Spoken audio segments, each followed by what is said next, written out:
हरी शरणम गाइस, तो मैं फिर से आ गई हूँ। हम लोग ओसीडी इंट्रूसिव थॉट्स के बारे में रीड कर रहे हैं और किस तरह से रीड कर रहे हैं, इसका सोर्स क्या है, भगवद गीता और प्रेमानंद महाराज जी मेरे गुरु जी की टीचिंग से। ठीक है, अभी तक जो हमने लास्ट 4 डेज में किया है उसको रिकॉल करते हैं। ठीक है, सारे जीव परमपिता परमात्मा के अंश है। हम सभी अपने कर्मों के फलस्वरूप सुख दुख भोग रहे हैं, इसलिए कोई भी नेगेटिव थॉट्स आता है हमें वरी करने की ज़रूरत नहीं है, क्योंकि हमारे नेगेटिव थॉट्स के कारण किसी का अच्छा या बुरा नहीं होता, उसके कर्म के फलस्वरूप के अकॉर्डिंग होता है। ठीक है, ये जो हमें थॉट्स आते हैं ये किससे आते हैं? ये सत्वगुण, रजोगुण, तमोगुण इस प्रकृति के कारण आते हैं और हम इस प्रकृति से दूर हैं। ठीक है, हम इस प्रकृति से के दृष्टा हैं। ठीक है, हमारा जो हम रिचुअल्स करते हैं, ठीक है, इस रिचुअल्स करने की वजह से ही हमारी ओसीडी इंट्रूसिव थॉट्स ठीक नहीं हो पाती है। ठीक है, हमें थॉट्स ठीक करनी है। और ये जो थॉट्स आते हैं, ये मैंने आपको बताया था कि ये थॉट्स मन में आते हैं और हम मन नहीं है। ठीक है, हम मन के दृष्टा हैं।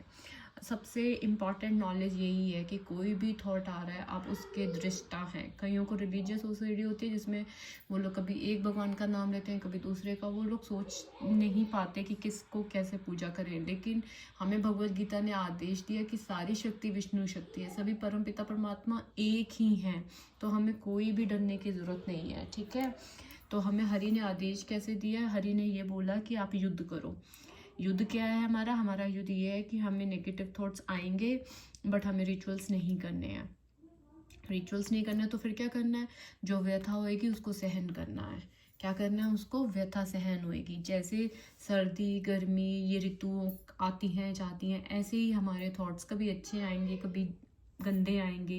ठीक है, अगर हम रिचुअल्स करेंगे तो ये एक नेचर बन जाएगी, जिसको हम ओसीडी कह रहे हैं यहाँ पे, वो ओसीडी में कन्वर्ट हो जाएगी। लेकिन अगर थॉट्स आए हैं चले गए, आपने उसके ऊपर कोई रिएक्ट नहीं करा, तो वो आपके गैस थॉट्स वहीं के वहीं स्टॉप हो जाएंगे। ठीक है, बस आपको रिचुअल्स नहीं करने हैं। किसी को आदत होती है नहाने की, हाथ धोने की, उसको वहीं रेस्ट्रिक्ट करो, उस व्यथा को सहन करो।